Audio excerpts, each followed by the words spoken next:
سفارتی طور پر ایک تو اس کی ملٹری سائیڈ ہے جو ہم دیکھ رہے ہیں، جو الفاظ ہیں کہ ایک پر حملہ باقی دو پر حملہ بھی تصور ہوگا، ڈیفنس کوآپریٹ، لیکن ڈپلومیٹیکلی اس کا پاکستان کو کتنا فائدہ ہوگا؟ جی بالکل، آپ نے اہم نقطہ اٹھایا کہ اس کی اسٹریٹجک سگنیفیکنس تو اپنی جگہ پہ ہے. ڈیفنس ظاہر ہے، سگنیفیکنس وہ بھی ظاہر ہے، واضح ہے. اس سے پہلے پاکستان اور سعودی عرب کا SMD تو تھا. یہ اب ایک ٹرائلیٹرل میکنزم بن گیا ہے، جو کہ بہت ہی اہم ہے. اس میں ترکیہ دیکھیں، نیٹو کے اندر سیکنڈ لارجسٹ آفٹر امریکہ وہ پاور ہے نیٹو کے اندر، تو اس کا اس میں شامل ہونا ظاہر ہے کہ بہت ہی اہم ہے. اب اس کی ڈپلومیٹک سگنیفیکنس کا جہاں تک تعلق ہے تو دیکھیں، یہ پوری دنیا میں اس وقت ہیڈ لائنز، آپ کسی بھی اس وقت دنیا کے چینل پہ چلے جائیں یا کسی بھی جو ڈیجیٹل پلیٹ فارم پہ چلے جائیں تو اسی سے آپ کو اندازہ ہو جاتا ہے کہ اس نے کتنی بڑی ریوربریشن اس وقت جو ہے نا. کیونکہ اس سے پہلے جو مسلمان ملک جو تھے آپس میں باتیں تو بہت سی ہوتی تھیں، لیکن وہی ہوتا تھا کہ جی جسے کہتے ہیں نا کہ نشستنند گفتنند برخاستنند. لیکن اب ہمیں نظر آ رہا ہے کہ دیکھیں یہ ایکشن اورینٹڈ ڈپلومیسی ہے، جس میں کہ باقاعدہ انسٹیٹیوشنل میکنزمز بن رہے ہیں، باقاعدہ کمٹمنٹس جو سی ہیں وہ آن دا بورڈ ہیں اس وقت. تو اس لحاظ سے پوری دنیا، کیونکہ یہ تینوں بہت اہم ملک ہیں، نہ صرف مسلم دنیا کے بلکہ اس خطے کے بھی اور دنیا کے بھی، میں سمجھتا ہوں. تو ان کا اس طرح سے اکٹھے ہونا ایک ہی جو ڈیفنس میکنزم میں وہ بہت اہم ڈیولپمنٹ ہے، اور اس سے تینوں کا میں سمجھتا ہوں تینوں کی ڈپلومیٹک سگنیفیکنس جو ہے دنیا میں اور بڑھے گی. پہلے دنیا میں سپر پاورز ہوتی تھیں اور ہر کوئی سیکیورٹی پرووائڈر انہی کو سمجھتا تھا کہ جو سپر پاور ہے وہی نیٹ سیکیورٹی پرووائڈر ہے. اب مڈل پاورز بھی نیٹ سیکیورٹی پرووائڈر بن رہی ہیں، یہ چینج بھی ہے. جی دیکھیں، بالکل اس میں ہوا کیا ہے، ابھی جب کانفلکٹ سارا یہ US ایران کانفلکٹ جو ہوا ہے، پھر اس میں اسرائیل بھی شامل تھا، بلکہ اسرائیل تو انسٹیگیٹر تھا، انسٹیگیٹر ان چیف تھا. اس اس سے ایک چیز واضح ہو گئی کہ جو سپر پاورز کے ساتھ بھی آپ میکنزم بناتے ہیں وہ کافی نہیں ہوتا.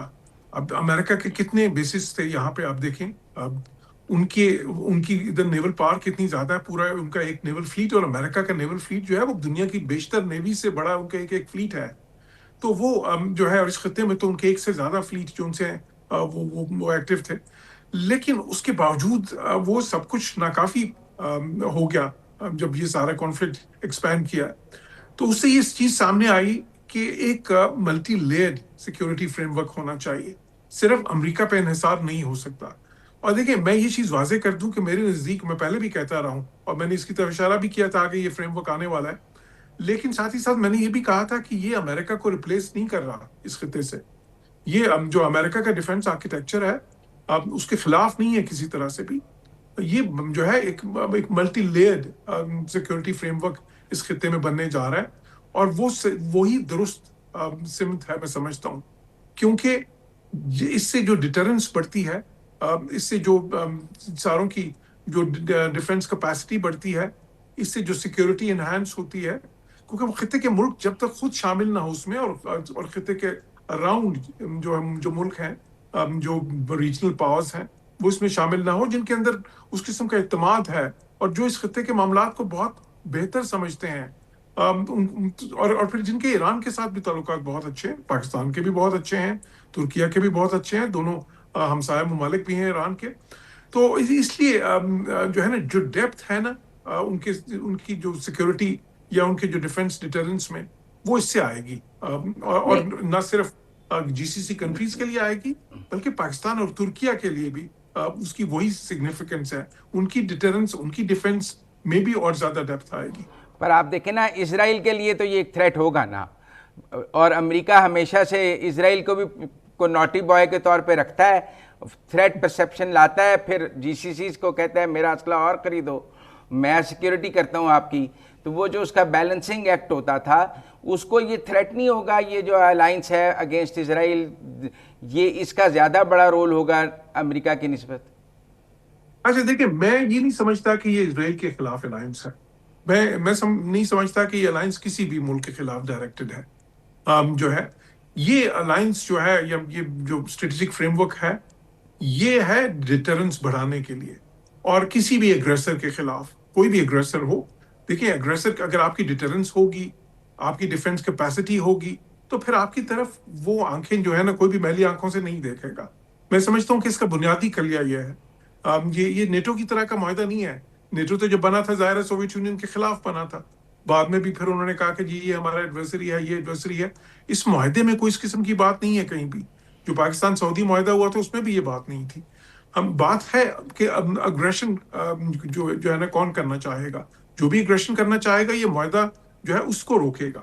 تو اس لیے جو ہے میں سمجھتا ہوں کہ اس کو اس پیرائے میں یا اس تناظر میں نہیں دیکھا جا سکتا. نہیں پر انڈیا اس کو تو ویلکم نہیں کرے گا نا. ہاں ویلکم, دیکھیں ویلکم اس کو اسرائیل بھی نہیں کرے گا, ویلکم اس کو انڈیا بھی نہیں کرے گا. ویلکم جو ہے نا کوئی بھی ایسا ملک جس کے کوئی بھی ڈیزائنز ہوں گے اس قسم کے وہ نہیں کرے گا. تو بالکل یہ ان سب کے لیے ہے, سب کے لیے ایک میسج بھی ہے, اور صرف میسج نہیں ہے بلکہ یہ سب کے لیے جو ہے نا اس میں ایک بہت بڑی ڈیٹرنس جو ان سی ہے وہ ہوگی, اور وہی اس کا بنیادی مقصد ہے. آپ کو لگتا ہے کہ یہ تینوں ملک اب ڈپلومیٹیکلی بھی آگے انٹرنیشنل فورمز میں اکٹھے موو کریں گے؟ اس ڈیفنس معاہدے کے بعد ہم ان کو انٹرنیشنل ڈپلومیٹک فورمز میں بھی اکٹھے دیکھیں گے, اکٹھے ووٹ ڈالیں گے, اکٹھے لابی کریں گے, اکٹھے آگے چلیں گے؟